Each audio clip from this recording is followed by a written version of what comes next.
noite a todos. Em nome da BHH, eu queria agradecer a participação de todos nesse momento. Agradecer também a presença das nossas ilustres palestrantes nessa webinar de hoje. E agradecer o apoio da AVE para mais essa iniciativa. Meu nome é Jordana Ramires, eu sou médica hematologista do Instituto Nacional de Câncer e também do Grupo Onclínicas no Rio de Janeiro. E ao lado da minha amiga doutora Mariana Serpa, do Sírio-Libanês, nós vamos estar moderando essa webinar de hoje. O assunto aborda as atualizações mais recentes das leucemias. Nós vamos abranger desde as atualizações mais recentes no tratamento da LMA em pacientes elegíveis e não elegíveis para quimioterapia. Vamos passar também pelo panorama genômico e ver a translação desse conhecimento para a prática clínica. E, por fim, vamos abordar também uma ferramenta cada vez mais utilizada, tanto no tratamento da LLC como da LMA, que é a mensuração da doença residual. Então, eu queria lembrar a vocês que as perguntas poderão ser feitas via chat, e nós vamos repassar e vamos ter um momento de discussão ao final de cada sessão. E eu queria convidar agora, para começar essa noite maravilhosa, uma pessoa incrível, que é a doutora Roberta De Michelis. Ela é médica hematologista do Instituto Nacional de Ciências Médicas e Nutrição Salvador Subirán, no México. E ela vai abordar, na sua apresentação, as atualizações mais relevantes no tratamento da LMA em pacientes inelegíveis à quimioterapia. Doutora Roberta De Michelis, por favor, você pode começar. Thank you.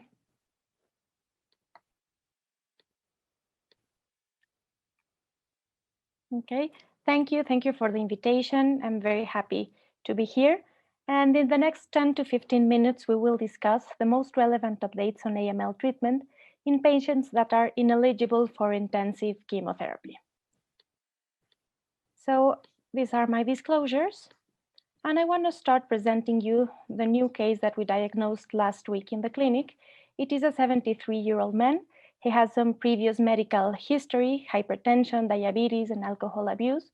And we diagnosed him with a de novo AML with very high white blood cell counts and tumor lysis syndrome.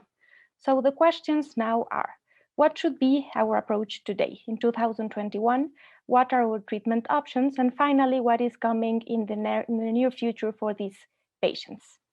And I want to first remember that before 2017, we have two standard of care options for these patients, low-dose cytarabine and hypomethylating agents. And with these options, we could expect complete remission rates less than 30% and an overall survival somewhere between 4 to 10 months. But then we have 9 new FDA-approved drugs for AML since 2017, but we're going to learn how to adapt these new drugs in the management of this specific group of patients.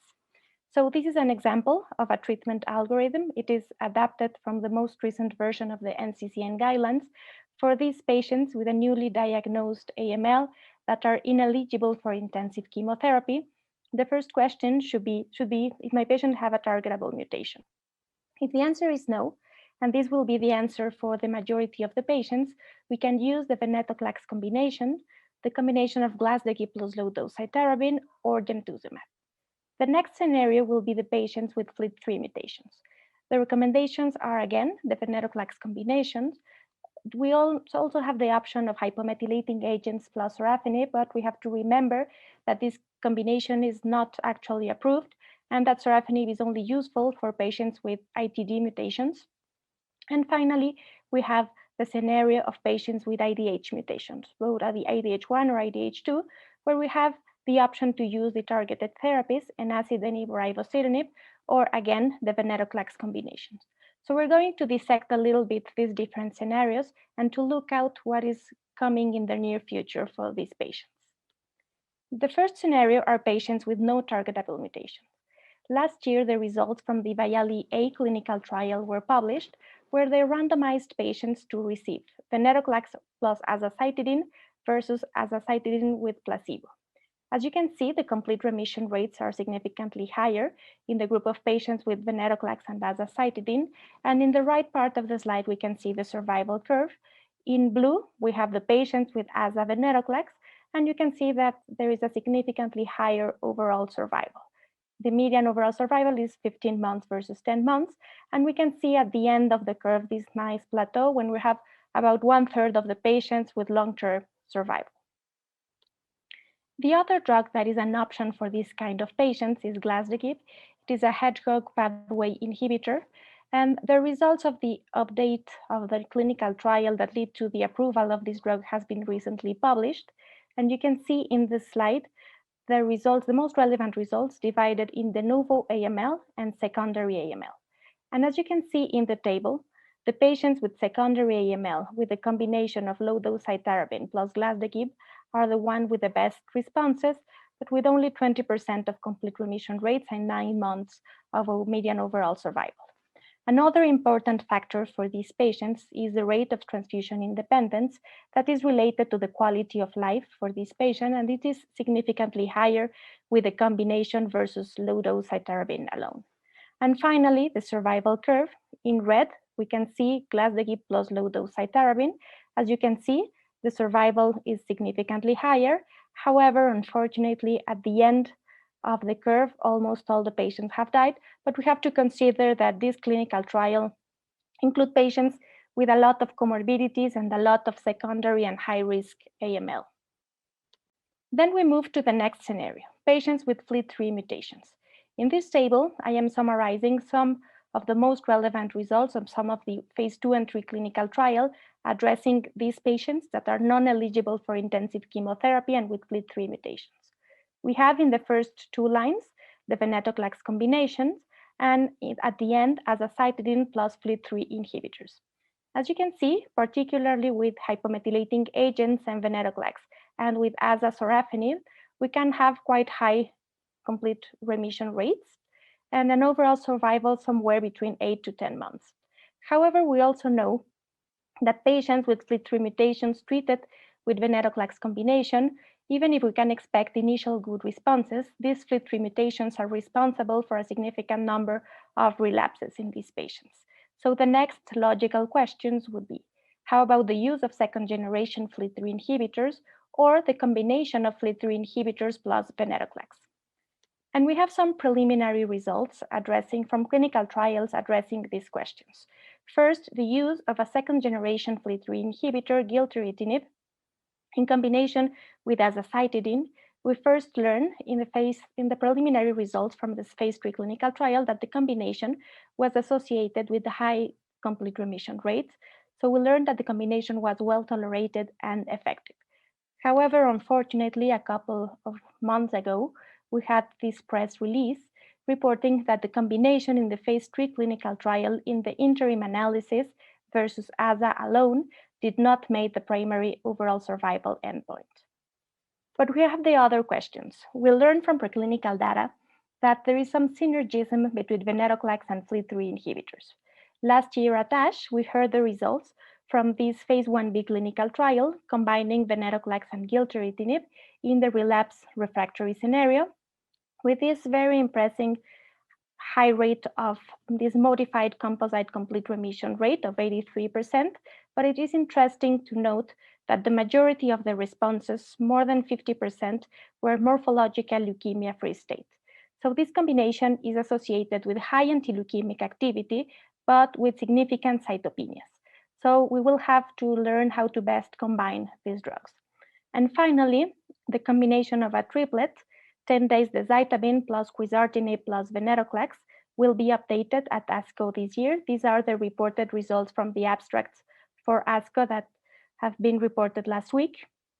And we can see both in the newly diagnosed and relapsed refractory scenario, very high complete remission rates, 69 and 100% for the newly diagnosed patients, with this promising overall survival, with a median of 7 months for the relapsed refractory patients and a non-reach median overall survival for the newly diagnosed. So in a very still small number of patients, it seems that this triplet is highly effective for FLT3 mutated patients. Then we move to IDH mutation. We know that between 10 to 15% of the patients will have IDH2 mutations. And we have enasidenib that as monotherapy in newly diagnosed patients is associated with overall response rates in about 30% of the cases, with CR in 18% and a median overall survival of 11 months. So what about the combination with azacitidine? Enasidenib plus azacitidine. Last year, we heard the preliminary report from this randomized phase 1/2 clinical trial comparing patients receiving enasidenib plus aza versus aza alone. As you can see in the table, the complete remission rates are significantly higher for the group of the combination. However, unfortunately, the median overall survival was the same between both arms. And finally, we have IDH1 mutated patients. The frequency of this mutation is a little bit lower, 5 to 10% of the patients, but we have ivosidenib that is associated with this rate of CR plus CRh, 42% with complete remission rates of 30% and a median overall survival of 1 year. Then again, what about the combination with azacitidine? The results from the phase 1b clinical trial were recently published, and we can see that this combination is associated with very high complete remission rates and a non-reach median overall survival and a projected 1 year overall survival of 82%. The phase 3 clinical trial is ongoing, mainly outside the USA, and I know that many centers, both in Brazil and Mexico, are participating in this phase 3 clinical trial. But then the next logical question: why not to combine this with venetoclax? We also know that patients with IDH mutations are particularly sensitive to venetoclax. So the results of this phase 1b/2 clinical trial will be also updated at ASCO this year. Ivosidenib plus venetoclax plus aza. It is a small number of patients, but we can see also again these high complete remission rates in the newly diagnosed patient, 92% of complete remission rates with a non-reach median overall survival and almost 80% of a projected 1 year overall survival. And finally, a couple of slides about a specific high-risk subgroup, patients with TP53 mutations. We know that these patients are in every clinical trial the worst group. We're all very excited by this drug, the IPR246. It is a small molecule that restores the normal P53 activity in TP53 mutated cells, and the combination with azacitidine, 2 groups reported in the last JCO number, the result from the phase 1 and 2 clinical trials. First, this phase 1b/2 clinical trial from the USA, both in MDS and AML, but AML only between 20 to 30% of blasts. We can see these overall response rates for AML, 64% and complete remission rates of 36, with this median overall survival of 10 months. And also the clinical trial for the French group. It is a very similar clinical trial, but they also included patients with more than 30% blasts. And we can see that their responses are lower than the USA trial, with only 33% of overall response rate and 17% of complete remission rates. And you can see in the survival curves in green, the patients with AML with more than 30% blasts with a median overall survival of only 3 months. But it is a small number of patients, only 7 patients were in this group. And unfortunately, again, a press release a couple of months ago reports that the phase 3 clinical trial in MDS failed to meet the primary complete remission endpoint. And the last drug, magrolimab, it is a CD47 antibody that targets macrophages to enhance the phagocytosis against the cancer cells. And the combination of magrolimab plus azacitidine has been reported at ASH last year. The preliminary results from this phase 1b clinical trial with 52 patients, the majority of them with TP53 mutations. First, we saw that the safety profile is similar to azacitidine as a monotherapy, and the results in this group of patients with TP53 mutations, we can see a very high response rates, an overall response rate of 71%, complete remissions of 48%, with another 20% of complete remissions with incomplete recovery counts, and this median overall survival of almost 19 months. So to finish, some take-home messages. What to do nowadays with this patient with a newly diagnosed AML that is unfit for intensive chemotherapy? First, the approach nowadays should include answering these three questions. First, is my patient eligible for intensive chemotherapy? And my recommendation for this is to use tools. We have different tools nowadays to assess in a more objective way if a patient is fit or unfit for intensive chemotherapy. Then the second question, if my patient have a targetable mutation. And finally, do I have available any clinical trial? And also in our countries, it is very important to look at the insurance status of the patient, the access and the availability of these new drugs. Venetoclax and azacitidine has become the new standard of care for a significant number of patients, but we still have some unanswered questions. What will be the best way to incorporate the targeted therapies in these patients? What will be the best strategy for TP53 mutations? And finally, what will be the role of new immunotherapies in AML? And with this slide, I will finish. Thank you, and I'll be happy to stay here to discuss and hear all your questions. Muito obrigada, Roberta. Excelente palestra. Acho que em tão pouco tempo você conseguiu passar tanto conhecimento e é muito emocionante estar vivenciando esse momento da LMA, né, em que tantas portas estão se abrindo. Só que a complexidade está aumentando bastante e a gente precisa realmente entender como é que vai ser esse manejo, né? E aí eu queria abrir com uma questão que aqui no Brasil, hoje em dia, a gente não tem aprovado a maioria das medicações que você mostrou, né? A gente não tem inibidores de VH aprovados. Nós temos, na prática, as combinações de venetoclax, né? Ou com baixa dose de aracel com hipometilante. E a gente tem gilteritinib aprovado para a segunda linha, né? No paciente recaído refratário. E existe o sorafenib comercialmente, mas que não é aprovado em LMA, ele só é usado comercialmente atualmente para doença oncológica, né, tumor sólido. E aí a pergunta que eu te faço é se você poderia comentar, porque eu não sei se é esse o seu cenário no México, ou se você já tem todas essas drogas aprovadas no México.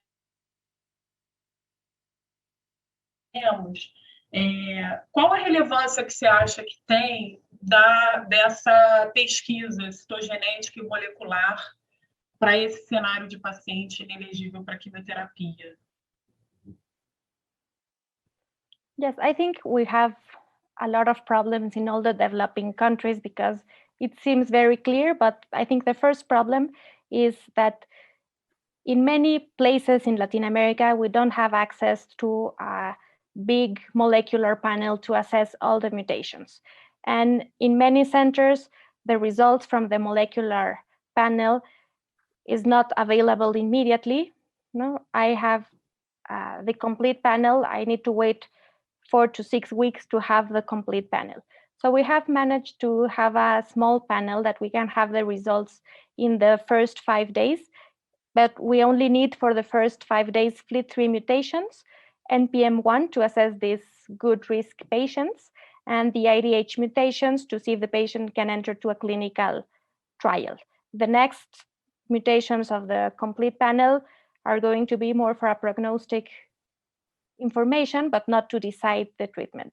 And it also in Mexico, the IDH inhibitors, we only have ivosidenib in clinical trials. We don't have it in a commercial way. But I think that the beauty of venetoclax is that, as you can see in the options, the venetoclax combinations can be used for every patient with all the mutations. And we have, in the case that I present in the presentation, the patient has an IDH1 mutation, but he could not enter because other aspects to the clinical trial. But in some cases, even with IDH1 or 2 mutations, we don't want to put the patient in the clinical trial if he's going to receive AZA, if he had the risk to receive AZA alone with placebo, because we know that this patient is going to do well with venetoclax combination. So I think that venetoclax combinations are a good option for all the patients if we don't have all the drugs. But I know that both in Brazil and Mexico, we have the problem of the access. No, not all the patients can have access to these expensive drugs, but I think that this will be best in the next months, when in Mexico we have a lot of government issues that will, I think that the drug will be available for all the patients, but I know that in Latin America everything is very slow for all these approvals. Yes, yes. Excellent. Mas alguém gostaria mais de fazer alguma pergunta? Uma das palestrantes? Mariana, você tem alguma pergunta para fazer, Roberta? Roberta, muito obrigada pela sua aula. Eu fiquei muito animada com os dados do anti-CD47 para o TP53, isso é um problema, né, essa mutação para a gente. Mas o que eu queria perguntar para você, de ordem mais prática, é se você vê em algum cenário o uso da combinação do venetoclax com a decitabina ou do veneto com a dose baixa de Ara-C. Se você, em algum momento, você pensa em usar uma outra combinação além do Vidaza.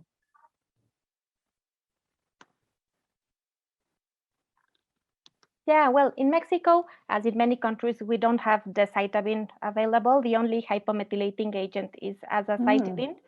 But interestingly, in Mexico, it is harder to have azacitidine than venetoclax. Venetoclax is less expensive for the patient than azacitidine. So we have a number of patients. I have more patients with a combination of cytarabine with venetoclax than with azacitidine. We know that the combination with azacitidine is better. No, I would like to treat all my patients with azacitidine, but we have a number of patients with cytarabine and venetoclax, and it is better than the previous standard of care for this patient that was low-dose cytarabine. Ok. Interessante. Mais alguma pergunta? Eu acho que agora a gente ainda não tem nenhuma pergunta no chat. E eu queria agradecer, então, Roberta, mais uma vez, pela excelente palestra, pela sua colaboração, por compartilhar seu conhecimento. E agora a gente vai prosseguir com a webinar. E eu gostaria, então, de convidar a doutora Eunice Wang, chefe do Serviço de Leucemia do Roswell Park Comprehensive Cancer Center de Nova York. A doutora Eunice vai falar sobre as atualizações mais relevantes no tratamento da LMA em pacientes elegíveis à quimioterapia. Doutora Eunice, por favor. Thank you very much. I appreciate the invitation to speak at this wonderful conference. My topic is to present the most relevant updates on AML treatment in patients eligible for chemotherapy. Shown here is the current treatment algorithm for patients that are considered fit for intensive chemotherapy in the United States. This is based on the most recent NCCN guidelines. As you can see here, newly diagnosed patients, first of all, must be considered eligible for intensive chemotherapy based on a combination of factors. And like the previous speaker, there are many tools available for us to assess fitness, including but not exclusively based on age, performance status, comorbidities, and other personal decision factors. Once patients are deemed eligible for intensive chemotherapy, treatment again is based on the presence or absence of targetable mutations and specific AML biological subsets. As you can see here, patients who are found to have favorable risk disease based on the presence of inversion 16, translocation 1616 cytogenetics, or translocation 821 with presence of CEBP alpha or RUNX1 mutations, are eligible to receive standard chemotherapy with cytarabine and anthracycline-based induction, 7+3, plus gemtuzumab ozogamycin. Patients who have evidence of FLT3 mutant disease, FLT3 ITD and or TKD mutant disease are eligible for the 7+3 backbone chemotherapy plus a FLT3 inhibitor. The current standard of care in the United States is midostaurin, a first-generation multi-kinase inhibitor. Patients with a known history of prior myelodysplastic syndrome or prior therapy-related AML are eligible to receive intensive chemotherapy with a liposomal formulation of 7+3, CPX351, and patients who have no targetable mutations are eligible to receive a number of induction chemotherapy backbones, including 7+3, but also including intensive higher dose cytarabine, as well as the use of purine analogs, including fludarabine or cladribine as part of that induction regimen. The current recommendation is for individuals who have poor risk disease, including TP53 mutation, to consider alternate backbone therapies other than 7+3, and this could include, in some patients, even venetoclax-based therapy. For many of these patients, with the exception of patients who have favorable risk disease, the best chance for long-term disease control following induction and consolidation chemotherapy remains allogeneic stem cell transplantation. And in our center, consultation with the transplant team usually occurs during their induction chemotherapy course. Now, although I realize many of these agents may not be available in Brazil, I'd like to present some updates to this algorithm based on data presented in 2021 as well as 2020. As you can see here, I have placed under the algorithm the updates that are relevant for each of these biological subsets of AML. And moving forward, I will address also the use of oral azacitidine as a maintenance chemotherapy and an alternative regimen for patients who are ineligible for allogeneic stem cell transplantation on this graphic. The first agent I'd like to discuss is this liposomal formulation of cytarabine daunorubicin. This is a liposomal encapsulation of cytarabine and daunorubicin at a fixed molar ratio of 5:1, which was determined in preclinical studies to be the optimal anti-leukemic ratio of these two drugs.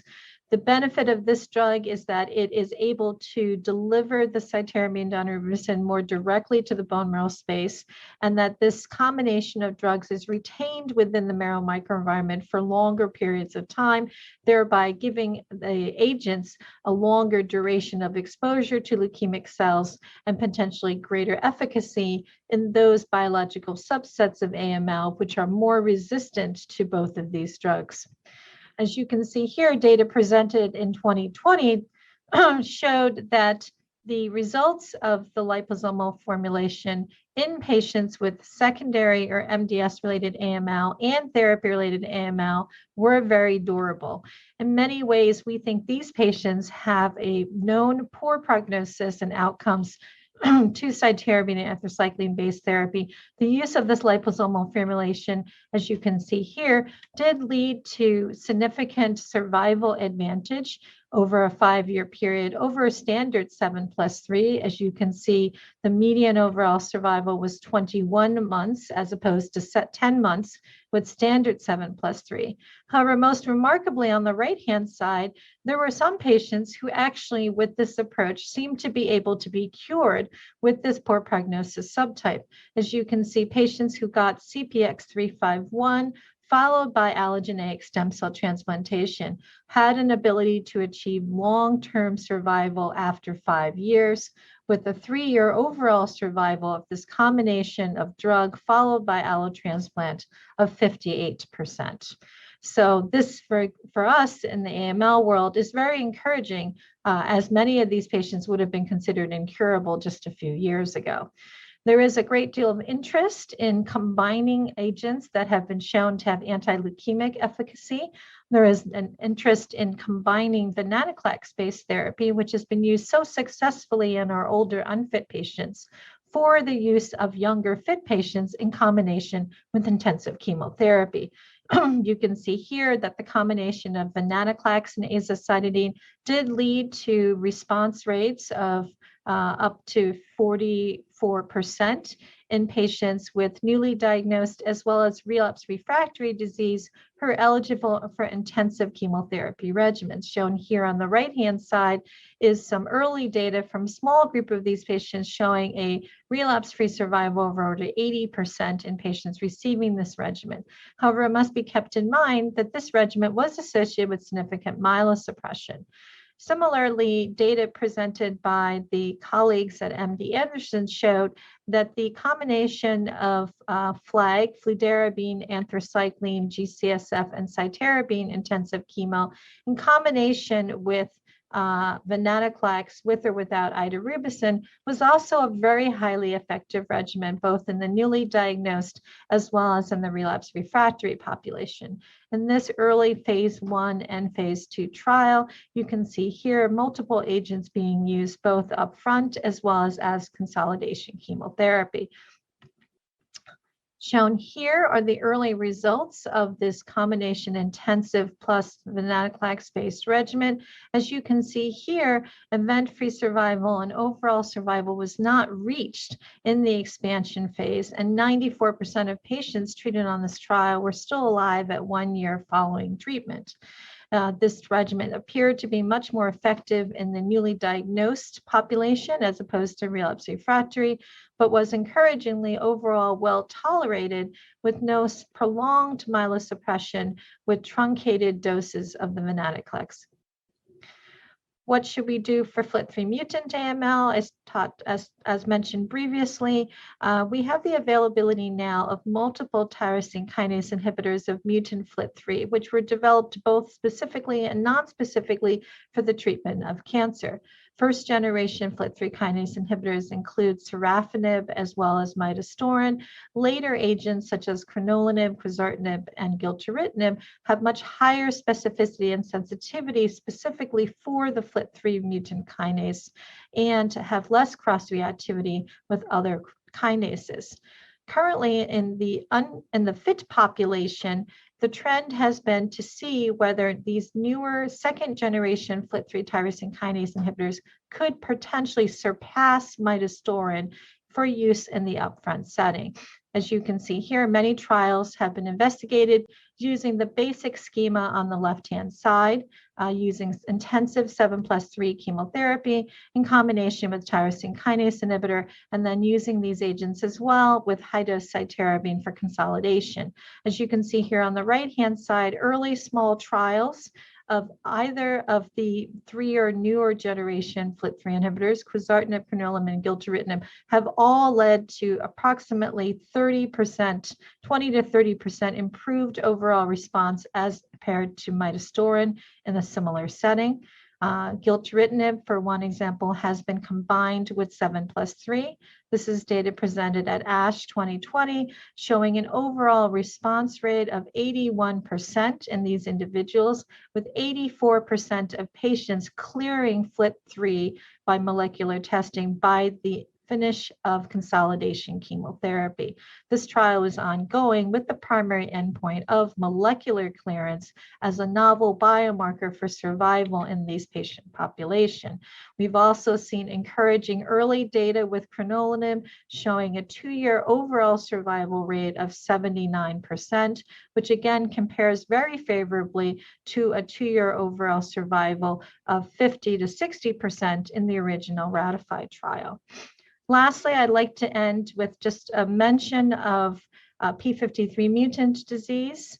As mentioned by the previous speaker, patients with this disease tend to have a very poor overall prognosis, and it is uncertain whether they benefit from either cytarabine-based therapy or HMA venetoclax-based therapy in either the fit or the unfit setting.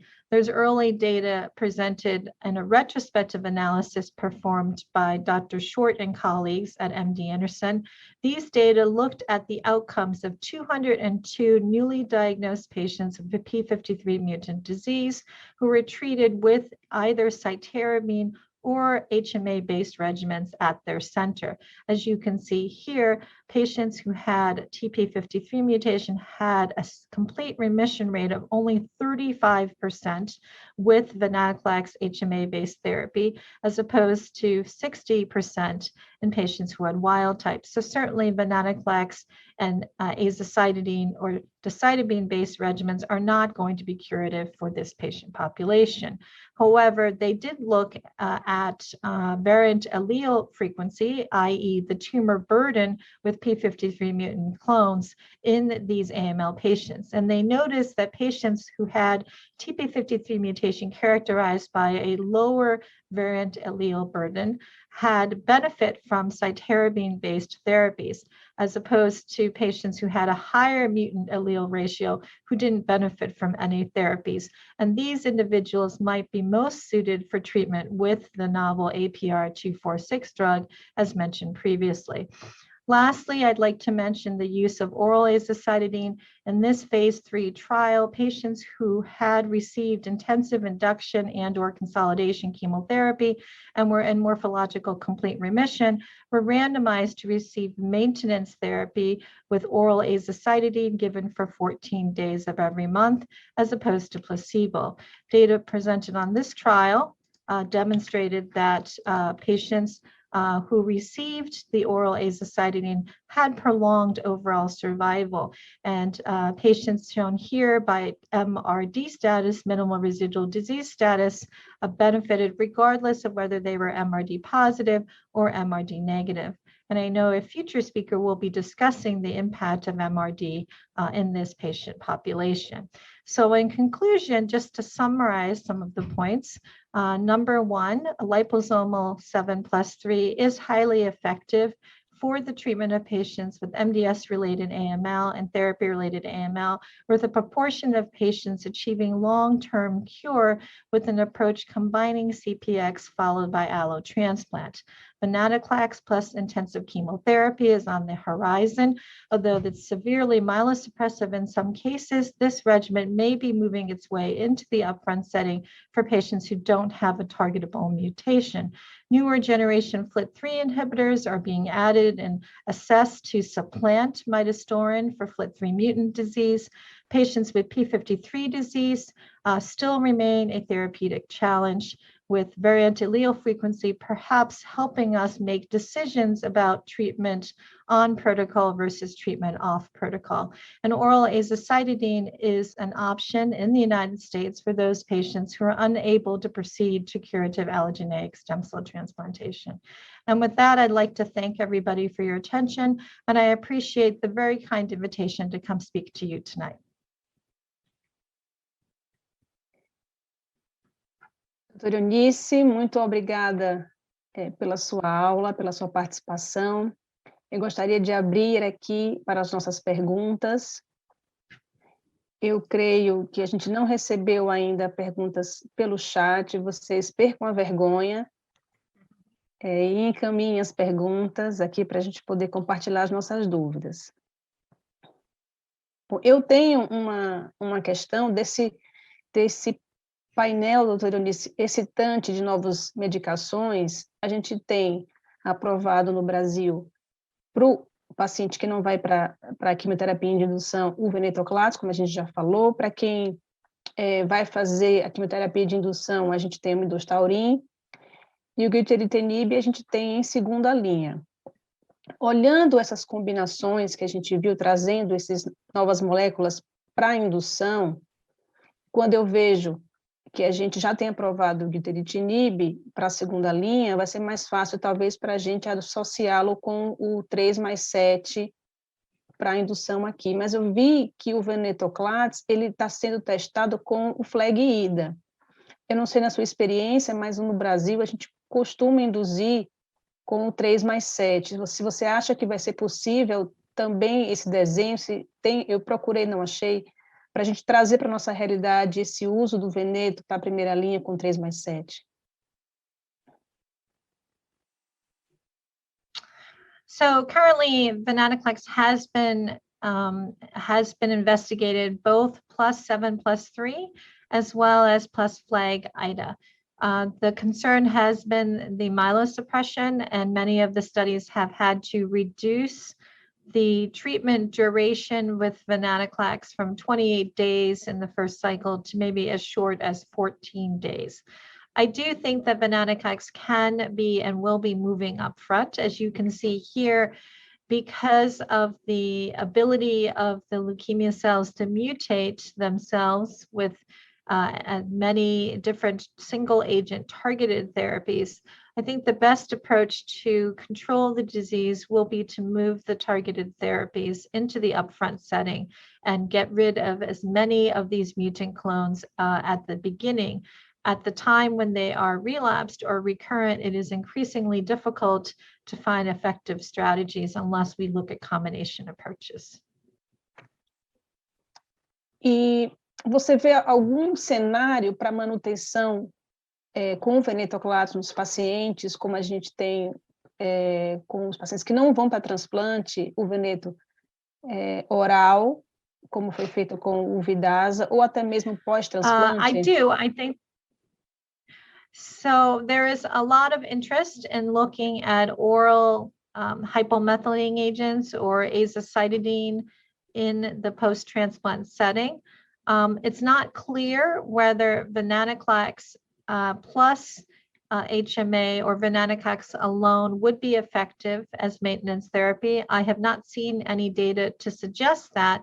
The difficulty with using venetoclax as maintenance therapy, as many of you are familiar with, is dealing with the myelosuppression that can occur with long-term use of venetoclax, either alone or in combination therapy. So I think that the benefits and how best to use it still remain to be determined.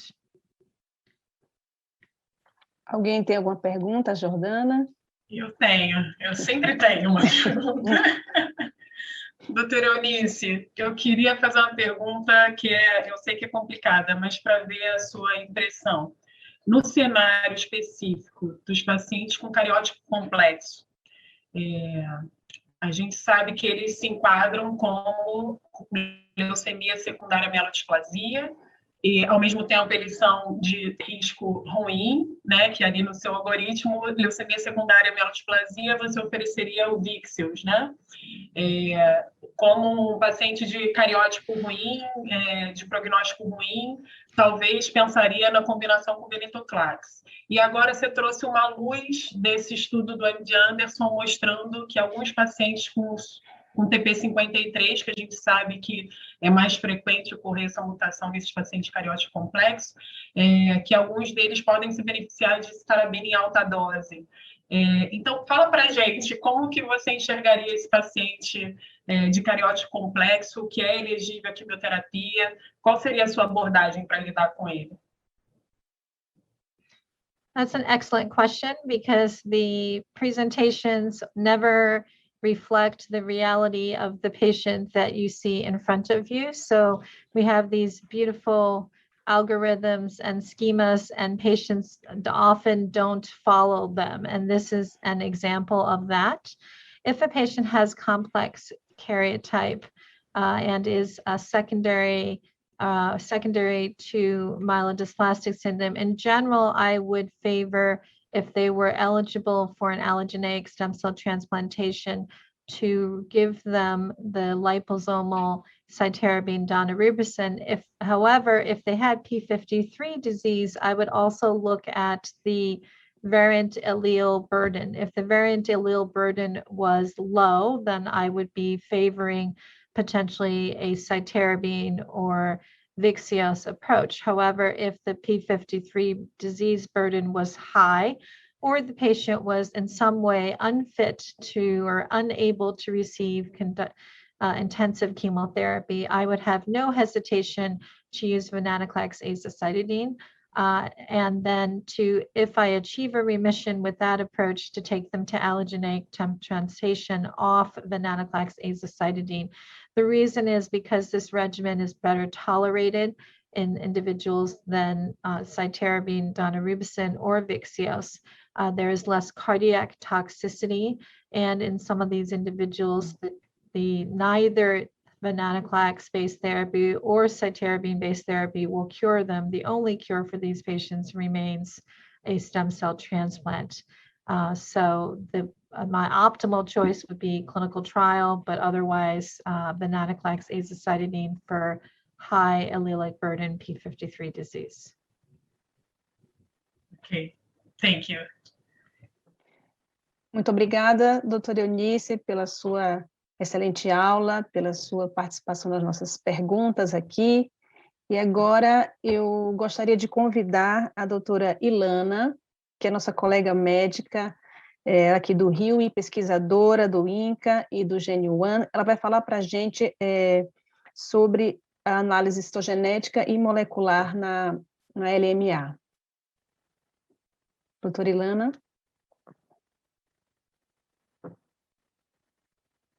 Eu acho que o seu microfone está desligado. Pode abri-lo, por favor.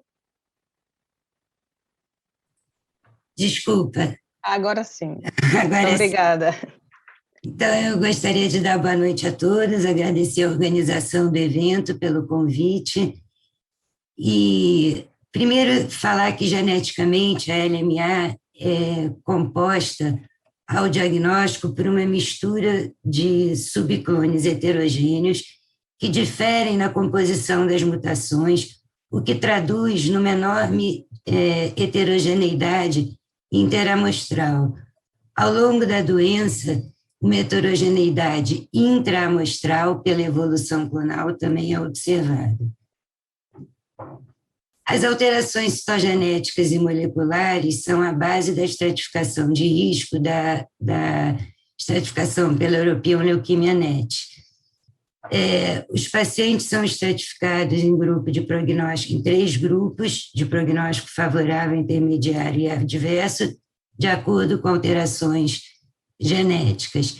Diferente das recomendações anteriores de 2010, as mutações bialélicas em CBPA, elas são uma categoria definitiva, real e não mais provisória, e os grupos, eles são as interações diferentes da nucleofosmina com o FLAT3, dependendo do status da nucleofosmina e da taxa alélica das mutações do tipo duplicação de FLAT3 maior ou menor que 0,5, estratificam os pacientes em grupos diferenciados. Por exemplo, nucleofosmina mutado com taxa alélica baixa ou ausência de duplicação em FLAT3, os pacientes são estratificados no grupo favorável, enquanto que pacientes com mutação em nucleofosmina e taxas alélicas de FLAT3 altas no grupo intermediário,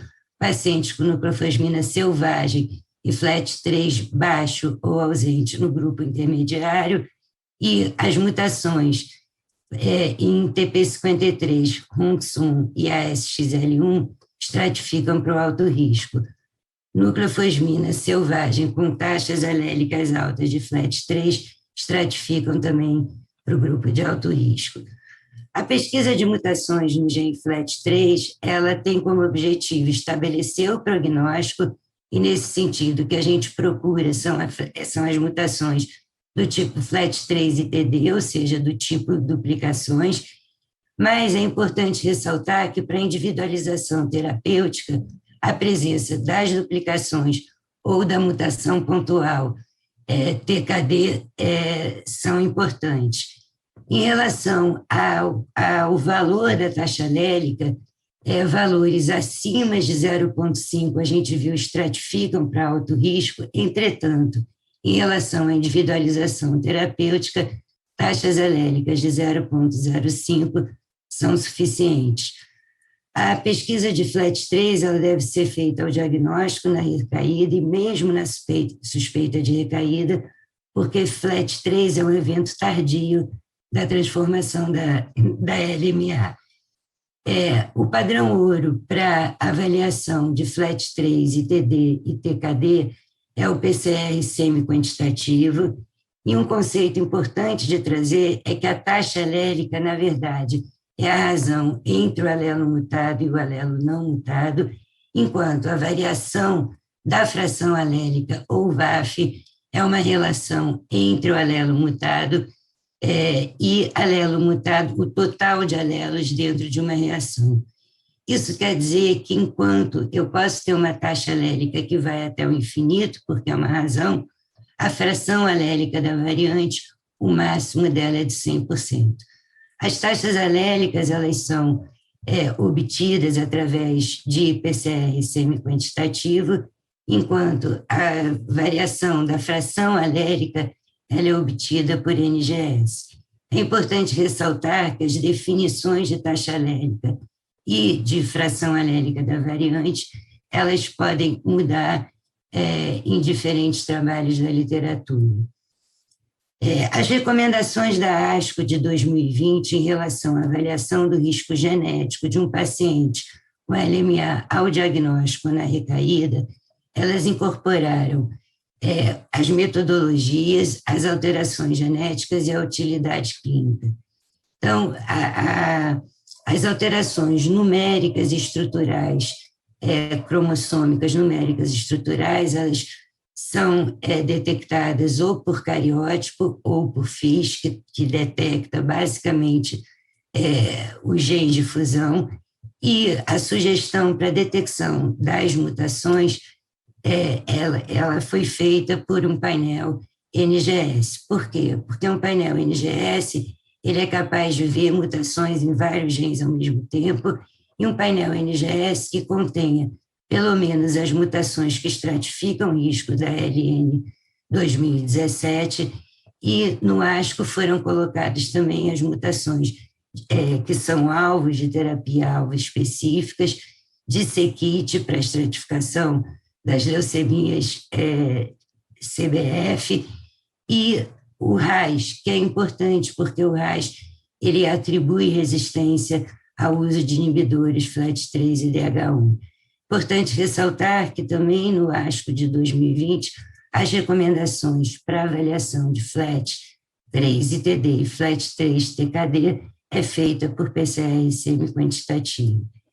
Então, recentemente, como é que isso é na prática? Recentemente, nós estudamos um paciente com 47 anos com diagnóstico de leucemia mieloide aguda no cariótipo com trissomia do 8.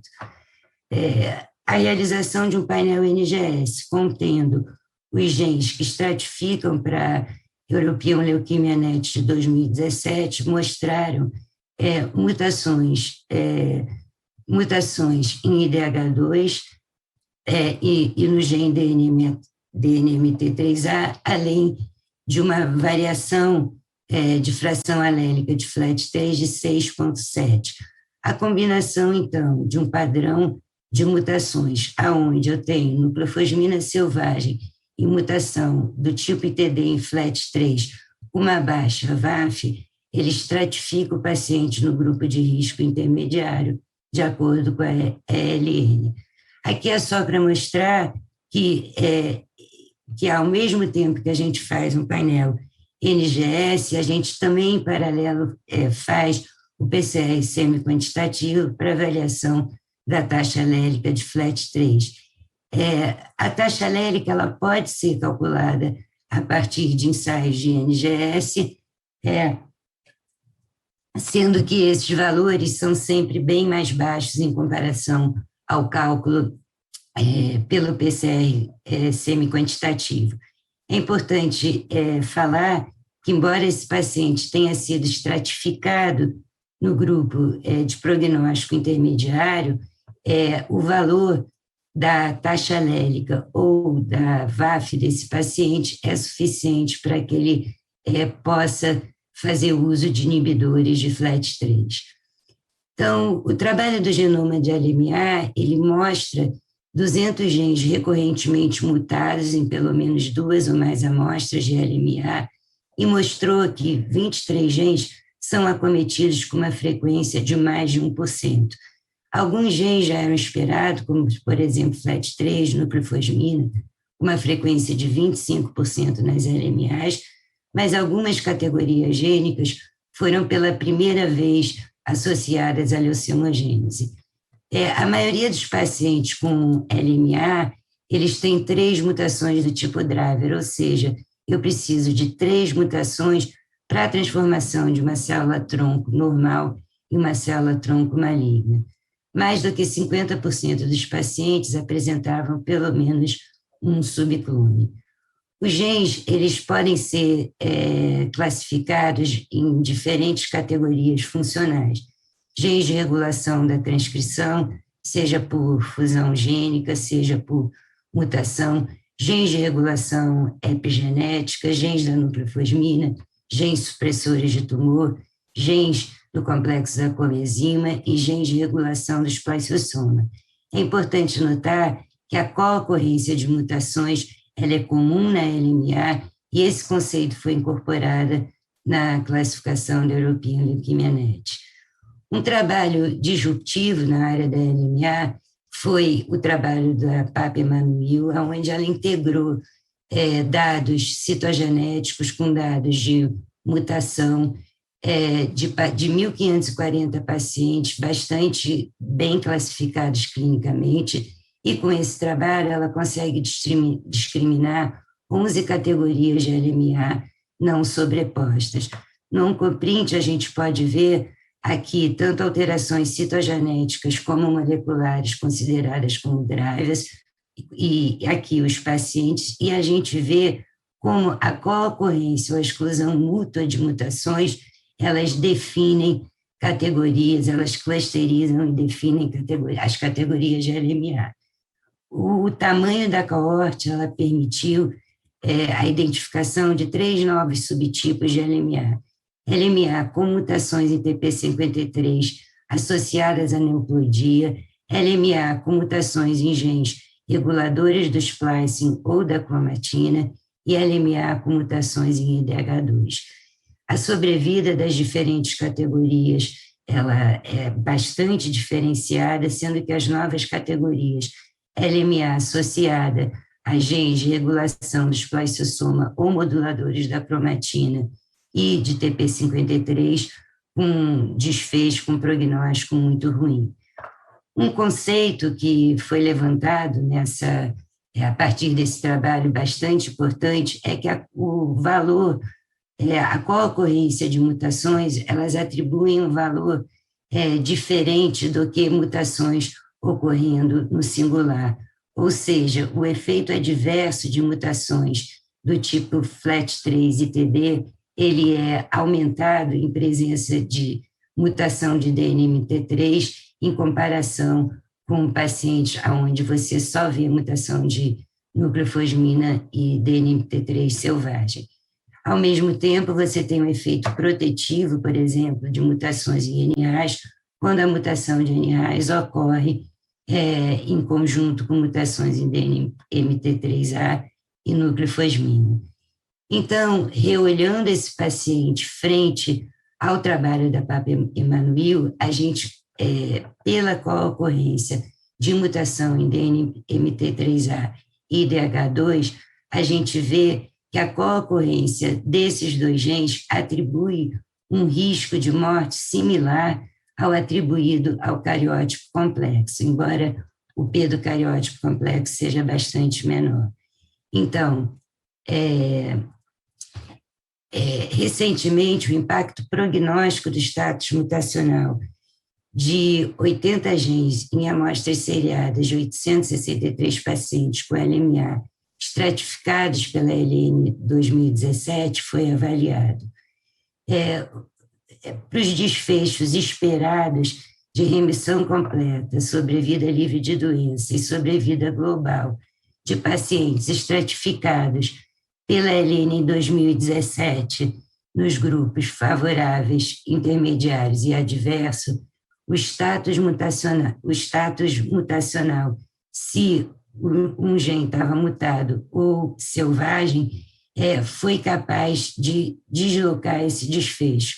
Ou seja, pacientes do grupo favorável com mutações em ZE1, ZE2 e WT1 apresentaram desfechos similares a pacientes do grupo intermediário, enquanto que pacientes enquanto que pacientes com mutações em BCOR e SEPT foram alocados para o desfecho do grupo intermediário, enquanto que pacientes com ZRZ2 do grupo favorável com mutação em ZRZ2 em WT1 tiveram um desfecho observado similar a dos pacientes do grupo adverso. Da mesma forma, no grupo intermediário, pacientes do grupo intermediário pela LN 2017, na presença de mutações em WT1 ou DNMT3A, apresentaram um desfecho similar ao grupo adverso. Nesse sentido, o grupo de Ohio, ele sugere a incorporação de mutações adicionais à estratificação por risco genético da LN 2017, colocando nos pacientes do grupo favorável com mutação em nucleofosmina, só seriam alocados no grupo favorável na ausência de mutações de WT1. Ao mesmo tempo, mutações em BCOR, SEPT e DH2 alocariam pacientes no grupo intermediário, enquanto o grupo adverso receberia duas novas categorias provisórias, que seriam pacientes com mutação em DNMT3 e ZRSR2, além de pacientes com mutação em nucleofosmina, na qual ocorrência de mutação em WT1. É importante notar que eles alocaram pacientes com FLAT3 e, respectivamente, do status mutacional da nucleofosmina no grupo de cariótipo e adverso. Então, para finalizar, na verdade, o valor prognóstico das mutações em TP53 foi revisitado recentemente, de novo pelo grupo da Papa-Emanuel, e embora ele tenha sido revisitado na síndrome mielodisplásica, e síndrome mielodisplásica seja uma categoria clínica diferente da LMA, eu acho que a longo prazo esses conceitos da Papa-Emanuel vão se estender para a LMA também.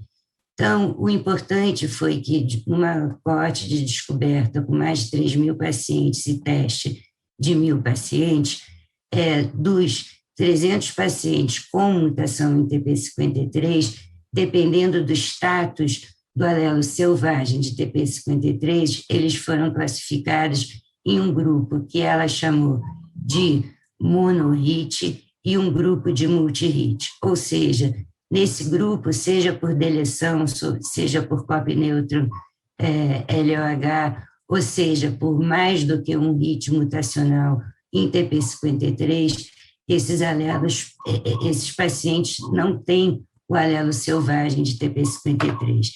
Isso é importante, eu só gostaria de ressaltar, em paralelo à apresentação da doutora Eunice, que a VAF de um paciente de TP53 média de um paciente com status, né, de monoalélico em TP53 média de 13%, sendo que a VAF média de um paciente multi-hit com duas mutações em média 32%. Entretanto, a VAF não é capaz de discriminar completamente, embora os pacientes com deleção ou com copy neutron LOH tenham uma VAF média grande, tem alguns pacientes desse grupo multi-hit que podem se apresentar com uma VAF abaixo de 50%, e a discriminação, então, a partir da VAF, não alocaria esses pacientes perfeitamente. Para finalizar, o status do cromossomo 17, ele não pode ser visto só por citogenética, ou seja, ele pode ser visto por citogenética quando a condição for a condição de deleção. Entretanto, em outras situações, como, por exemplo, na variação de número de cópias por duplicação do alelo mutado e, por isso, a ausência do selvagem, você só pode ver por NGS, mesmo que seja por inteligência artificial, que te determina, na verdade, o número de cópias de TP53, além daqueles casos multi-hits que ele te determinaria quantas mutações em TP53 você vai ter. E finalizando, na verdade, a inativação ou não do alelo selvagem de TP53 é quem define o grupo single hit do multi-hit, enquanto o grupo multi-hit ele se comporta como ele atribui um prognóstico adverso similar ao paciente com cariótipo completo. Um paciente com single hit, ele se comporta como se tivesse TP53 selvagem. E com isso eu termino e agradeço e estou pronta para novas perguntas.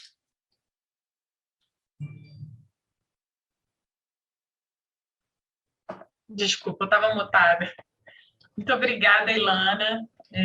Muita informação nova, né? Esse panorama genômico da LMA, ele é bastante conhecido, e o mais importante de tudo isso é que a gente está translacionando isso aí para a prática.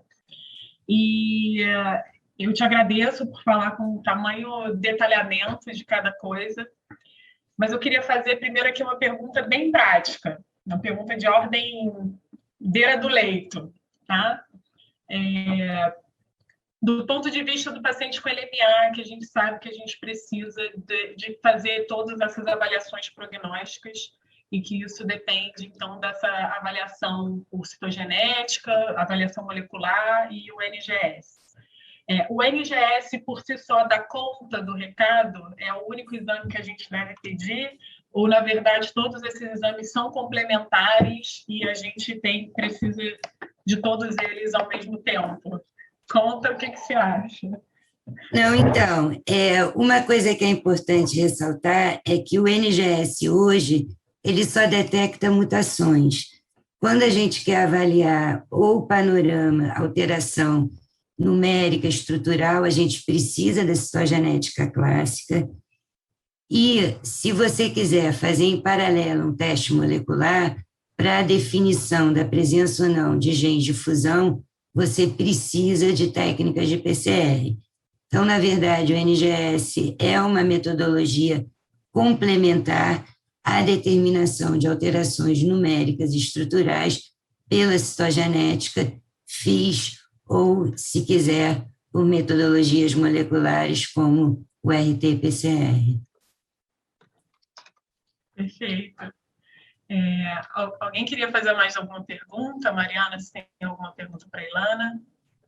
Eu tenho uma dúvida conceitual, que eu acho que pode ser bobagem que eu vou perguntar, mas quando o paciente ele tem, por exemplo, que visualizado pelo FISH, ele tem o 17 deletado ou ausente, ele tem monossomia.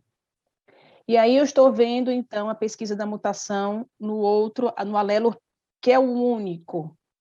E aí eu consigo separar, porque eu só tenho um alelo para analisar, se ele é single hit ou double hit? Se só tem então, obrigada pela chance de falar com mais calma sobre isso.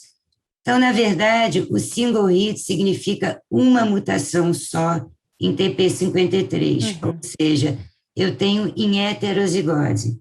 Tá. O double hit, ele pode ocorrer quando você tiver duas ou mais mutações em TP53, e aí você tem a inativação do alelo selvagem pelas duas mutações. Às vezes você não consegue ver isso nem pelo sequenciamento, nem pelo NGS, para ver se elas estão em trans, ou seja, se elas são em alelos diferentes ou não. Entretanto, o grupo da Papa-Emanuel, ele mostra que quando você tem duas mutações em TP53 e elas são em alelos diferentes, você tem uma VAF mais ou menos de 25% para cada uma. Então, você consegue inferir que aquela mutação é double hit e está inativando o alelo selvagem. O FIS só vai te dar a deleção, e é óbvio que o FIS ou a citogenética, é óbvio que uma deleção do cromossomo associada a uma mutação, você tem inativação do alelo selvagem. Entretanto, o COP neutron LOH significa um mecanismo muito comum na leucemogênese, onde você tem a duplicação do alelo mutado e a expulsão desse clone. Então, é isso que vai acontecer quando ela fala CNLOH. Por quê? E isso eu só consigo ver pelo NGS e pelo copy number variation. É isso que ela diz que você só consegue ver pelo NGS. Então, só resumindo, o status de inativação de TP53 selvagem, ele pode se dar por 2 mutações em TP53, pela deleção ou pelo copy neutron, perda de heterozigosidade sem alteração do número de cópias, que é o copy neutron LOH. Obrigada, Mariana. É difícil. Obrigada. Não é fácil. Então, eu queria animar todo mundo a participar do chat, fazer perguntas, e nós vamos já entrando aí na nossa última sessão, mas ainda dá tempo. Então, eu queria agradecer de novo, Ilana, excelente a sua palestra, e eu queria dar continuidade ao nosso webinar, porque infelizmente a gente não pode só ficar fazendo pergunta, e queria convidar, então, a doutora Adriana Schelliger, minha parceira também do Grupo Oncoclínicas, ela é oncologista e hematologia da Oncoclínica do Rio de Janeiro, e vai falar para a gente sobre o papel da DRM na LLC e na LMA. Adriana, por favor.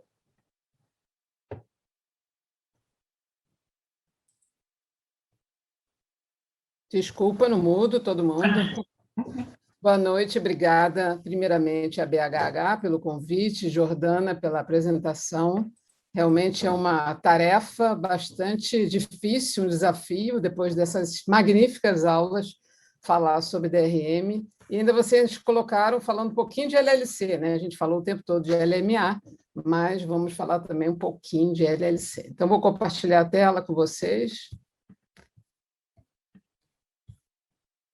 Se tiver alguma dificuldade, vocês me avisam. Então, como a Jordana falou, eu sou médica hematologista e sou oncologista clínica também. Trabalhei no INCA até 2 anos atrás. Hoje sou pesquisadora do Instituto Oncoclínicas e estou coordenando o CEP do Grupo Oncoclínicas também. Esses são meus conflitos de interesse. E a gente vai começar a falar um pouquinho do DRM na LLC.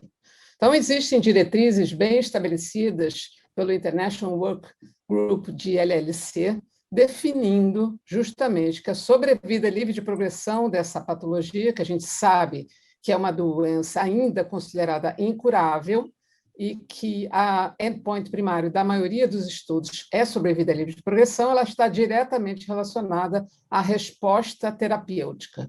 Ou seja, quando o paciente tem uma DRM, ou doença residual mínima indetectável, que é considerada menos de uma célula em 10 mil leucócitos, ou seja, menos que 0,01%, conforme já determinado pela análise de marcadores específicos para LLZ, usando citometria de fluxo ou PCR, ele terá uma sobrevida de progressão superior do que aqueles pacientes com os outros critérios clínicos e laboratoriais, não só do laboratório, mas também avaliações clínicas, como a ausência de linfadenopatias ou massas e visceromegalias na tomografia, até resposta parcial e doença estável, que a gente sabe que não vai estar relacionado com um bom desfecho. Para a avaliação da DRM na LLC, hoje a gente tem como metodologias, isso é uma publicação relativamente recente, os diferentes metodologias, principalmente citometria de fluxo, PCR e sequenciamento de alto rendimento, que vai ser diferenciado pela sensibilidade. A gente sabe que citometria de fluxo de 4 cores tem uma sensibilidade para 10 a menos 4, de 6 cores, 10 a menos 5. Ela requer material a fresco, mas ela deve ser amostras coletadas com menos de 48 horas, já tem padronizados, protocolos bastante padronizados, tem a vantagem de ser uma análise quantitativa direta, disponível, de um modo geral, bastante disponível nos laboratórios, ele vai dar resultados rápidos e tem atualmente ensaios bem protocolados para esse tipo de metodologia. A desvantagem é que a gente sabe que, por exemplo, a citometria de fluxo de 4 cores tem uma baixa sensibilidade e a amostra tem que ser fresca.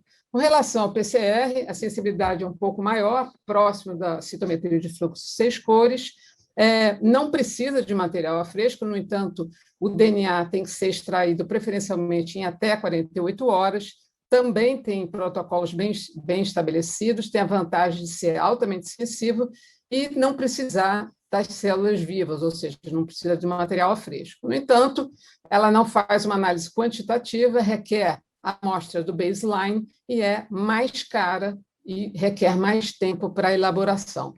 Já o sequenciamento de alto rendimento, ele tem realmente uma sensibilidade maior, o material não precisa ser a fresco e o protocolo ainda não está estandartizado, ou seja, está ongoing. Tem a vantagem de ser altamente sensível, de não precisar de amostra a fresco, e tem a vantagem também de determinar mutações múltiplas em um único teste. A desvantagem também não faz avaliação quantitativa, requer também uma avaliação de baseline, é menos disponível e mais caro. Então, essas são as metodologias disponíveis. Então, quando a gente tem uma publicação como a do Halleck, já de mais de 12 anos, mostrando justamente a evolução do tratamento com a carga tumoral e a resposta do paciente, desde a quimioterapia inicial, há alguns anos, a gente vai ver depois da evolução, até a poliquimioterapia e a poliimunoquimioterapia, mostrando que as respostas mais profundas vão levar a um resultado ao longo do tempo, com progressão do paciente que faz uma resposta clinicamente mensurável, no entanto, ele recidiva precocemente, principalmente aqueles protocolos com menos intensivos do que aqueles pacientes como, por exemplo, com imunoquimioterapia, com FCR, que a gente sabe que, eventualmente, com DRM indetectável, os pacientes levam muito tempo para progredir e, eventualmente, esses pacientes podem ficar curados. A questão é que o limiar para negatividade da LLC geralmente é considerado como sendo menor que uma célula por 10.000 leucócitos. No entanto, não existe um limite de detecção estabelecido para se indicar que o paciente está curado. Mas é de certo, a gente sabe que a imunoquimioterapia, eventualmente, pode levar a paciente a muito tempo até a progressão ou, eventualmente, até a cura. Isso a gente consegue observar nos principais estudos de fase 3, na evolução do tratamento, especificamente na avaliação da DRM detectável, num desfecho exploratório dos protocolos, mostrando que pacientes que apresentam DRM indetectável, obviamente, tiveram uma melhor sobrevida quando comparado àqueles com pacientes com DRM detectável. E a gente pode ver isso na evolução dos protocolos. Por exemplo, CLL8, onde comparou FC, que é poliquimioterapia, com FCR, quando foi introduzido o rituximab, e a gente vê que, independente do rituximab, o mais importante no desfecho de sobrevida livre de progressão era a DRM indetectável. O mesmo no estudo CLL11, que comparou BR com FCR, mostrando que também aqueles melhores resultados eram exatamente nos pacientes com DRM indetectável. E, mais recentemente, CLL11, que comparou 2 tipos de anticorpos monoclonais, rituximab e obinutuzumab, com clorambucil, mostrando que também aqueles pacientes com DRM indetectável, principalmente no obinutuzumab, são os pacientes que têm um desfecho de sobrevida livre de progressão superior. Na meta-análise publicada por Molica em 2019, avaliando o impacto da DRM indetectável na sobrevida livre de progressão e sobrevida global, e mostra resultados sugerindo que a DRM indetectável após a primeira linha de tratamento com químio ou imunoquimioterapia está associada às sobrevidas mais prolongadas. E a gente consegue ver nesses gráficos de sobrevida livre de progressão e de sobrevida global, e levando esses achados a fornecer evidências que são suficientes para incluir agora a DRM como um endpoint primário na maioria dos estudos de LLC em desenvolvimento. E a gente consegue ver isso não só na avaliação da quimioterapia, dos avanços que a gente teve na LLC, não só com a combinação, drogas isoladas, ou em combinação, ou já na imunoquimioterapia, e a sobrevida livre de progressão, representada nesse gráfico inferior, mostrando o aumento dessa sobrevida livre de progressão. Mas, de fato, a gente consegue ver que, no momento em que o receptor de células B foi identificado como um potencial alvo para novas drogas, no momento em que a gente sabe que esse receptor está diretamente envolvido com a sobrevida e proliferação celular, novas drogas foram incorporadas a partir de 2014 no arsenal da LLC, e a gente consegue ver hoje protocolos como o CLL14 em primeira linha para a LLC, que utilizou venetoclax com obinutuzumab comparado com clorambucil com obinutuzumab, que o melhor desfecho em termos de sobrevida de progressão,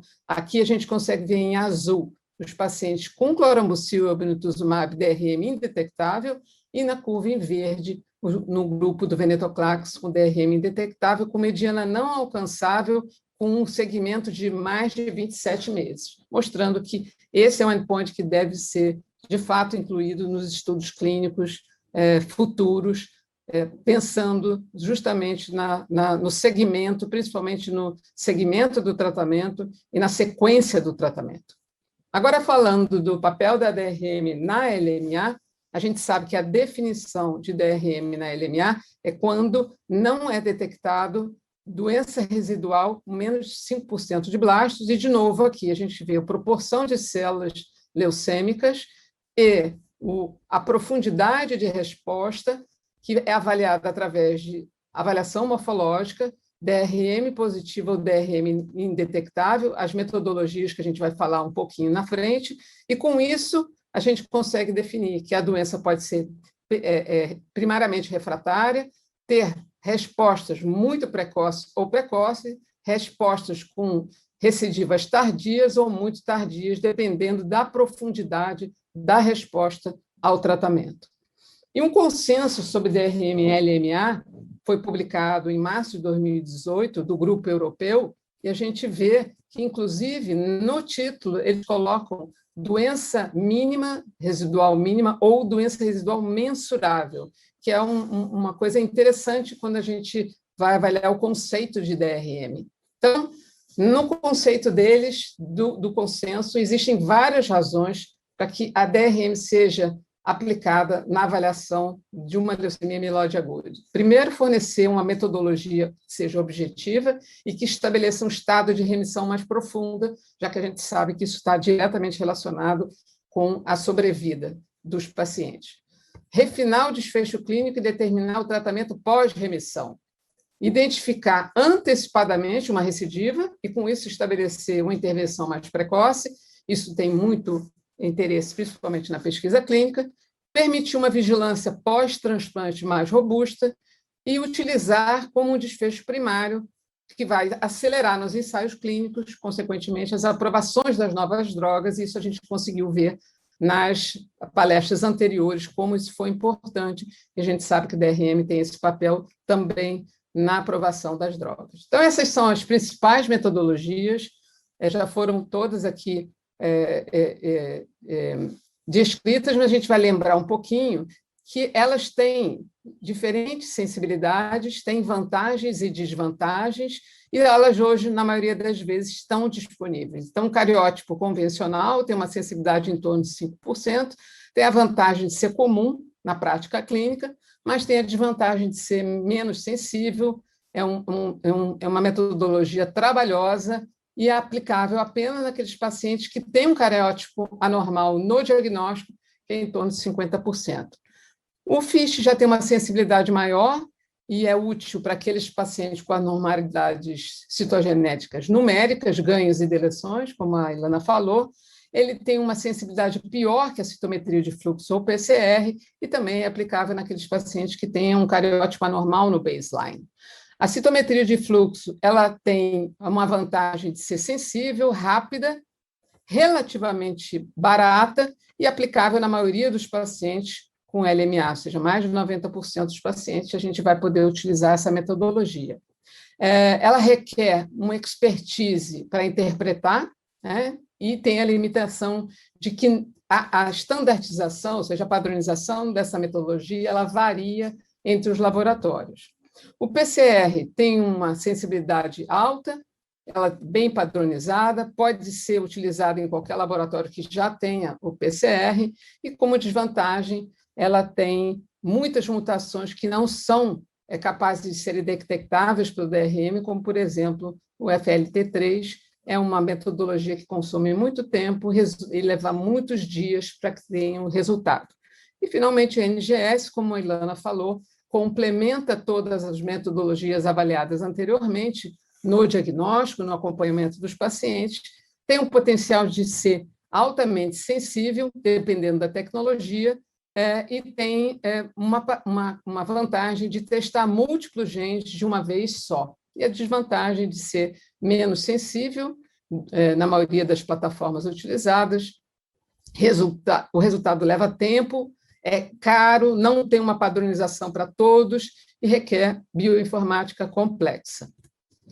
O que tem de publicação recente muito interessante é uma meta-análise da associação da doença residual mensurável com a sobrevida desses pacientes. A gente já falou até aqui das novas terapias, de tudo que a gente incluiu no tratamento dessa patologia, e essa meta-análise ela avaliou 81 artigos em 11.150 pacientes. Desses, 17 artigos avaliavam apenas sobrevida global, com mais de 3.000 pacientes, 20 trabalhos avaliavam apenas sobrevida livre de progressão, com mais de 1.700 pacientes, e 44 desses artigos avaliavam ambos, ou seja, mais de 6.200 pacientes. E o que chamou a atenção é que, na metodologia, na meta-análise, o que eles observaram é que a grande maioria usou primariamente a citometria de fluxo, nem todos utilizaram todas as metodologias. A metodologia mais utilizada nessa meta-análise foi a citometria de fluxo. Mas o que é mais importante é esse gráfico mostrando que, em 5 anos, aqueles pacientes com DRM indetectável têm a chance de estar vivos em termos de sobrevida global, enquanto que aqueles que têm DRM detectável em 5 anos, só 34% desses pacientes estão vivos. Em termos de sobrevida livre de progressão, a gente vê que os pacientes em 5 anos que têm DRM detectável, 64% não progrediram, e 25% com DRM detectável progridem em 5 anos, apenas 25% não progrediram. Então, nessa meta-análise, a obtenção da negatividade DRM foi associada com uma maior sobrevida livre de progressão e sobrevida global nos pacientes com LMA, e uma associação foi observada. Essa associação de aumento da sobrevida foi independente de idade, subtipo da doença, o tempo de avaliação, a origem da amostra e todas as metodologias avaliadas. Apesar de terem mais de uma metodologia, o que chama a atenção é que isso tem um impacto muito grande na sobrevida livre de progressão e global dos pacientes. Então, a conclusão é que DRM é um indicador prognóstico na LMA muito importante para a estratificação de risco e planejamento terapêutico, junto com todos os outros dados anteriormente descritos, como os dados clínicos, citogenéticos, moleculares, que foram avaliados no diagnóstico. Os métodos para analisar DRM ainda não foram qualitativa e quantitativamente padronizados, e esse é um desafio para o uso dessa metodologia, mas que, de fato, ela veio para ficar, assim como a gente consegue observar na LLC, no mieloma. Hoje, o DRM ele não pode estar dissociado da avaliação dos pacientes com LMA, justamente pelo impacto que ele tem na sobrevida dos pacientes. Acho que esse era o meu último slide. Muito obrigada. Muito obrigada, Adriana, pela sua apresentação. Eu tenho algumas dúvidas de transplantadora, então eu vou começar com a LLC, já que você abordou o assunto. Então, assim, eu tenho uma impressão pessoal de que a gente vai começar no futuro a basear o nosso tratamento na DRM, na LLC. E eu tenho uma dúvida com relação à primeira linha, quando a gente usa, por exemplo, o venetoclax com associação do CLL14 nos pacientes de alto risco. Eu perguntei isso em alguns eventos, queria saber a sua opinião. Eu estou diante de um paciente de alto risco, e aí eu tenho que parar, ele está com doença residual mínima ainda positiva, e o tempo do tratamento acabou. E dá aquela vontade de continuar, porque a DRM é positiva. O que você acha?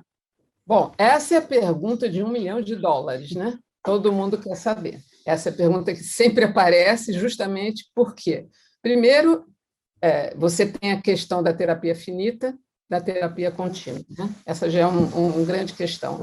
Eu tive hoje numa reunião justamente falando sobre isso, e a gente estava discutindo que hoje, além de todos os eventos adversos das drogas, a gente tem um evento adverso financeiro, né? A toxicidade financeira, que isso tem um impacto muito importante na condução do tratamento das neoplasias, e na LLC em especial, levando em consideração que é uma doença incurável.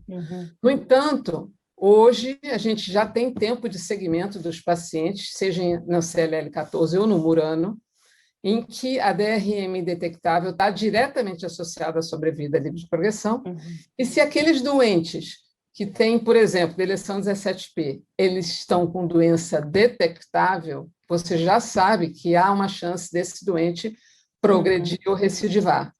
No entanto, o estudo clínico, ele interrompe o tratamento no momento em que termina, com ou sem DRM.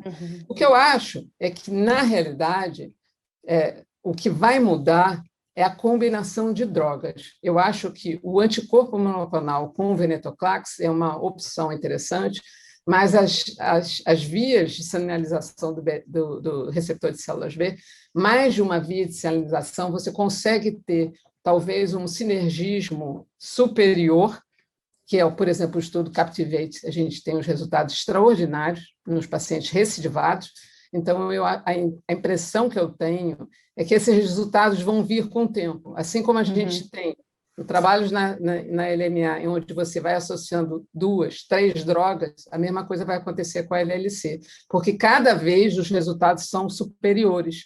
E hoje a gente não tem nem curva, né? A LLC tem uma reta nas sobrevidas livres de progressão, às vezes com dados 99%, 100% de sobrevida de progressão com combinação de drogas. Então, assim, teoricamente, você não continuaria, mas não está errado você pensar que você tem um doente de alto risco, você gostaria de manter uma medicação por algum tempo, já que você sabe que a DRM detectável está diretamente relacionada com a sobrevida.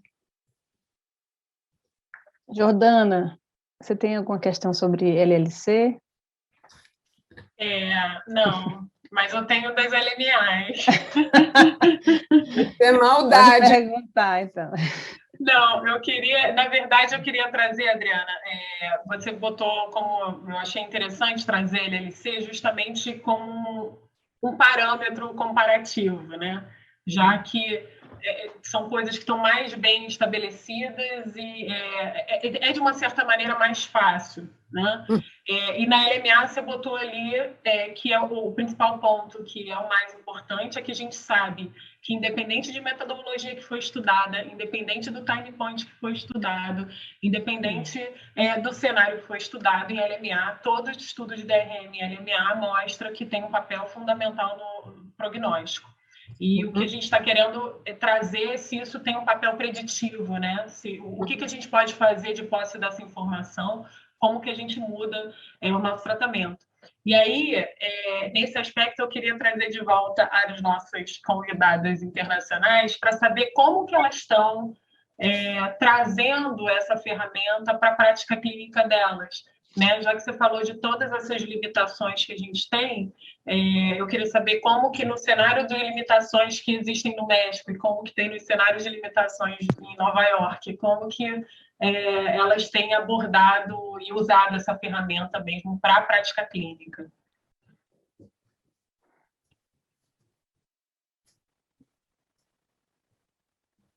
Well, Doutora, por favor, Roberta, obrigada. In Mexico, it's a little bit hard to use MRD for the monitoring of AML because we have really not a standardized method to do it. So we are measuring MRD by flow cytometry for the patients that we are sure that we have a marker that we can follow on the time. And for other AML, where they have MPN1 mutation or some core binding factor rearrangements, we follow MRD by PCR. But we try to do flow cytometry for all the patients, but in some cases, we are not sure really what we are looking at if they not have a really known marker to follow by flow. I don't know. E você usa o PCR quantitativo e de alguma maneira essa abordagem te ajuda a definir transplante ou intensidade do condicionamento do transplante?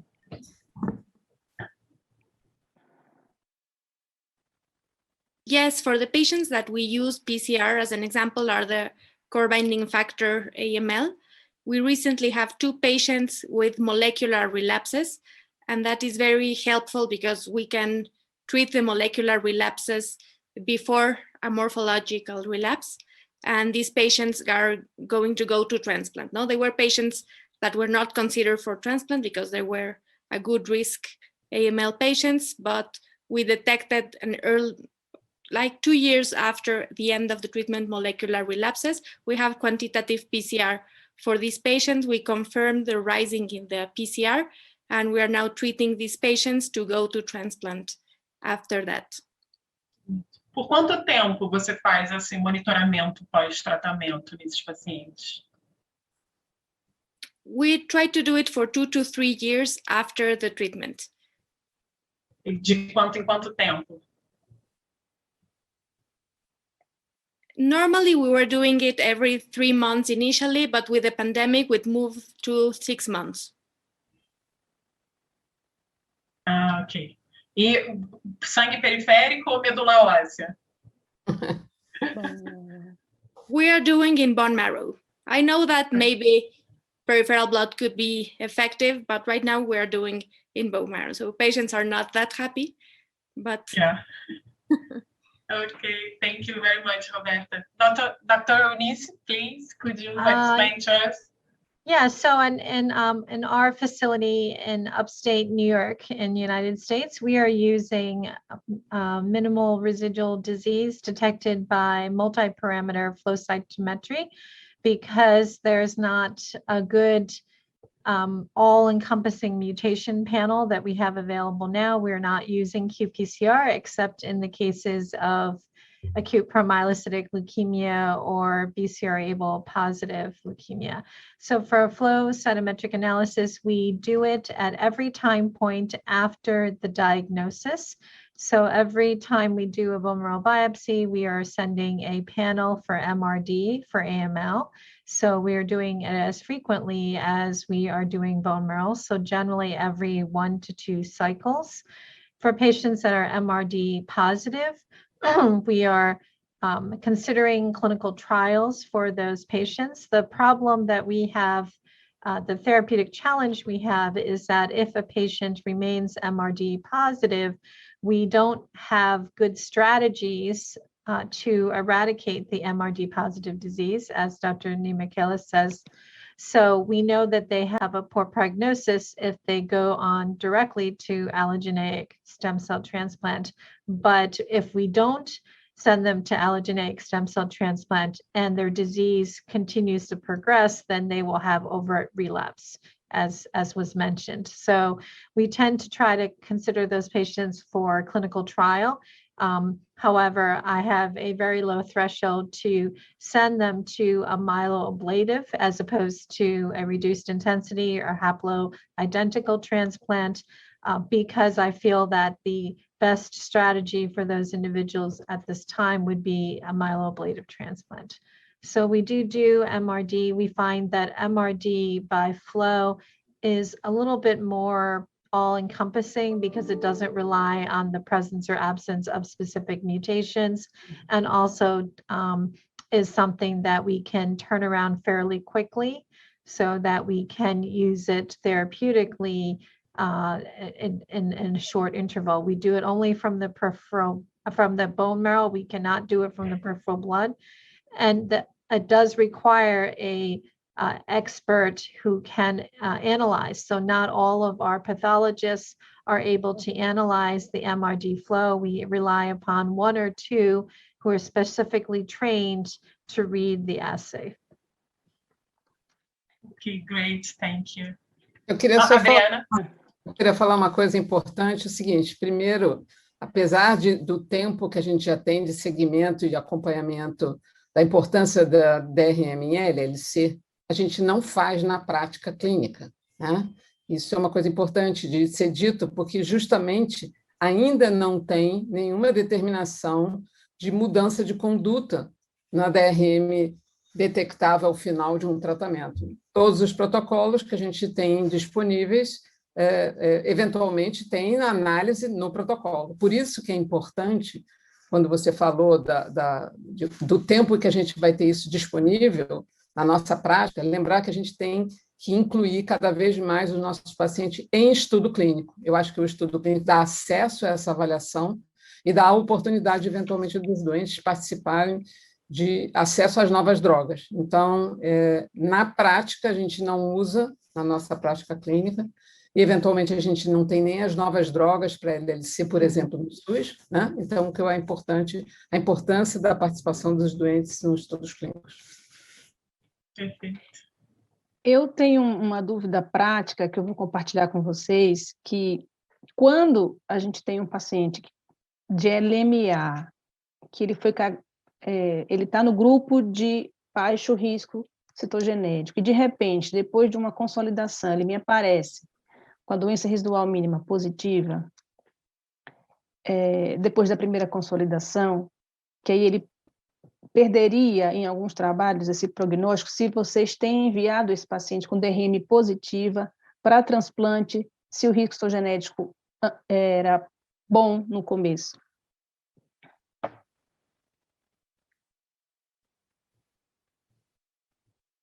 So for an individual who had favorable risk disease, who ended up being MRD positive, in some cases, we would test for the c-KIT mutation, and we would consider potential off-label use of a KIT inhibitor like dasatinib. For our favorable risk patients, we would also look to see whether they received gemtuzumab, ozokimicin in part of their regimen. We may use that for a CD33 positive MRD. But usually for favorable risk disease, we would be looking for a reinduction strategy and potentially proceeding on to possibly even an autologous transplant versus allogeneic transplant. Because as you very wisely pointed out, if a patient is relapsed or MRD positive, they are no longer considered good risk. So they would automatically move into a category where we would consider them for some sort of autologous or allogeneic transplant.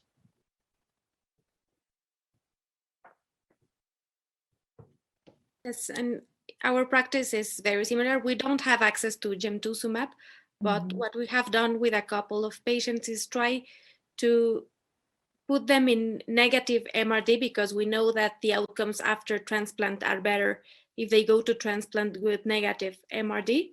So treat them in some way to get a negative MRD and then transplant them. What we have done with the last patient is to use venetoclax to try to do something not intensive, because it was only positive MRD, and with negative MRD go to transplant. But I believe that if we don't get this negative MRD, we should go to transplant with positive MRD. Yes. Maravilha. Alguém mais? Eu estou felicíssima, muito feliz com esse encontro. E time feminino, não é machismo, mas é um time feminino. Girl power. Eu, então, gostaria de agradecer muito a participação de todas vocês, das pessoas que participaram nas suas casas, a disponibilidade por estarmos aqui hoje reunidas. Espero que a gente possa nos encontrar novamente Muito obrigada a cada um de vocês, doutora Adriana, Ilana, Roberta, Eunice, a Jordana, a equipe toda da ABBH, que deu todo o suporte antes e aqui durante, e o apoio também da ABV por esse encontro. Muito bom, eu também só tenho a agradecer. Foi muito, muito especial. Muito obrigada pela participação de todas vocês. Eu que agradeço. Obrigada a todos. Thank you. Thank you. Bye, bye. Bye.